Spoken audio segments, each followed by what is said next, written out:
100 साल की सास।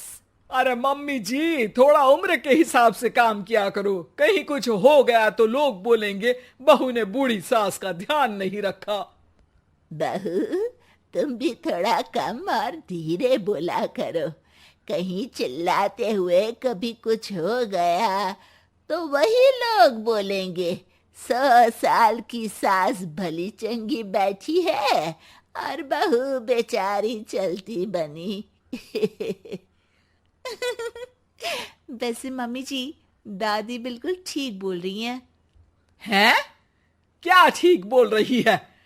वो जो कुछ भी बोले वो सास है, पर तुम क्यों बोल रही हो? बहू होकर सास से जुबान लड़ाओगी क्या? ऐसा बोलते हुए निर्मला को धसका उठ जाता है। कहा था ना, मत चिल्ला मत चिल्ला। तुझे बिना सास और बहू से जुबान लड़ाए बिना शांति नहीं मिलती। अरे माँ, दादी की बात सुन लिया करो, तुम्हारे भले के लिए बोलती है ना। अरे कोई भला नहीं, इन्हें बस मुझे परेशान और शो ऑफ करने का शौक है। हाँ। चल झूठी। इस परिवार में 3 पीढ़ी की औरतें रहती है, जिनका हर समय कोई ना कोई अलग ड्रामा चलता ही रहता है, जिससे और किसी का पता नहीं, लेकिन सूरज बहुत परेशान रहता है। माँ, पियाली और दादी, आप तीनों के पास एक दूसरे को सास बहू वाले ताने देने के अलावा कुछ काम हो या नहीं, पर मेरे पास जरूर है। इसीलिए पियाली, जरा लंच ले आओ, मुझे ऑफिस भी जाना होता है। इस पर पियाली सूरज को लंच देती है और वो ऑफिस चला जाता है, जिसके बाद तीनों एक बार फिर अपनी बातों या कह लो कि नोक-झोंक में लग जाती हैं। इसी में दिन बीत जाता है। रात को सूरज के साथ उसके दोस्त भी खाने पर आते हैं। पियाली, मेरे कुछ दोस्त आए हैं। सॉरी, अचानक प्लान बना तो बता नहीं पाया। तुम जल्दी से डिनर बना दो ना। अरे वाह रे आलसी माँ की आलसी बेटी, पहले बिना बताए दोस्तों को घर ले आओ, फिर बोलो जल्दी से डिनर बना दो। इतनी जल्दी है तो खुद बना लो। अरे माता, सब बाद में दिखा देना, अभी खाना बना दो ना प्लीज।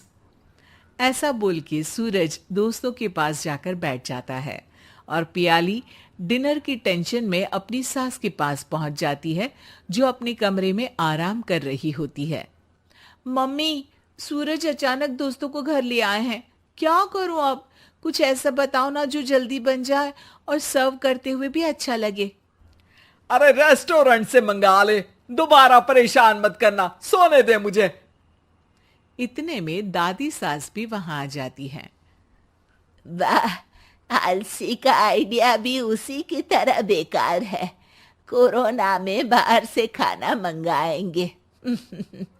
बहू, तुम सो ही जाओ, वही काम अच्छे से कर सकती हो।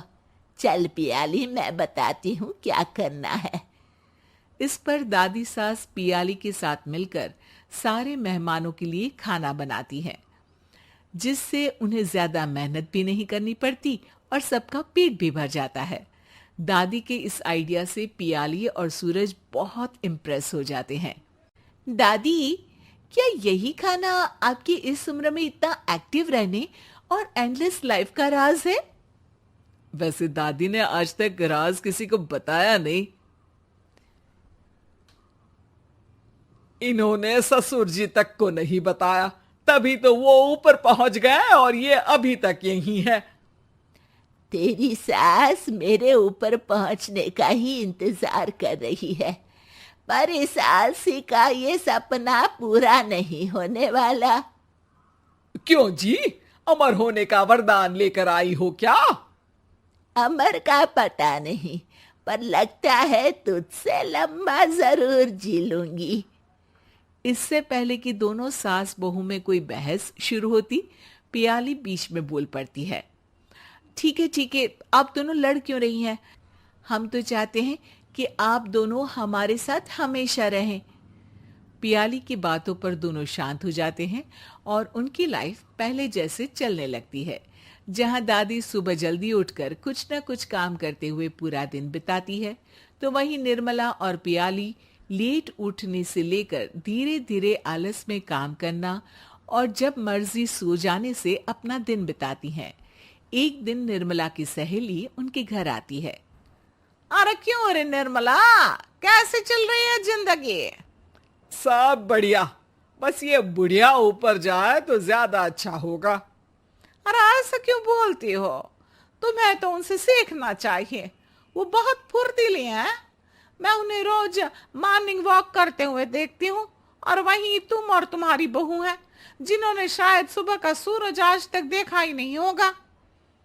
सहेली की बात सुनते ही निर्मला भड़क कर चिल्लाते हुए पियाली और अपनी सास को वहां बुलाती है, जिनके साथ सूरज भी वहां आ जाता है और ये सब देख सहेली वहां से चली जाती है। अरे सासू माँ, आपको हमसे क्या दिक्कत है? अब तो मेरी सहेलियां भी आपकी वजह से मुझे ताने देने लगी है। मम्मी जी, कुछ तो लोग कहेंगे, लोगों का काम है कहना, आप इग्नोर करो ना। अच्छा वैसे महारानी, वो तुम्हें भी वही सब बोल रही थी? है? मैंने क्या किया? अरे किलस क्यों रही हो? अब तो समझो और अपना लाइफस्टाइल सुधारो। ओ मोरी मैया, अब हमारा लाइफस्टाइल भी खराब हो गया क्या? आपका तो हाई फाई है ना, बस उतना ही ठीक है। तुम लोग हमेशा पूछते हो ना कि मेरी इस उम्र और अभी भी इतने एक्टिव रहने का राज क्या है, तो वो ये लाइफ स्टाइल ही है जिसे हाई फाई नहीं पर सिंपल कहते हैं। दादी, अब कहना क्या चाहती हो? यही कि मैंने अपनी जिंदगी में बहुत किताबें पढ़ी हैं, जिनमें एक किताब से मुझे ये समझ में आया कि हम कितने गलत तरीके से जिंदगी जीते हैं। उसी के बाद मैंने एक अच्छे जीवन के लिए इकिगाई रूल अपनाया, जिसका मकसद तो सिर्फ अच्छा जीवन जीना था। इतना लंबा कैसे जी गई मुझे खुद अचंभा होता है। ओह, तो मतलब आप मुझे परेशान नहीं करती थी? वो तो आप करती हैं। वैसे ये इकिगाई क्या है? थोड़ी रिसर्च खुद भी कर लो आलसियों, सब मैं ही बता दूं क्या?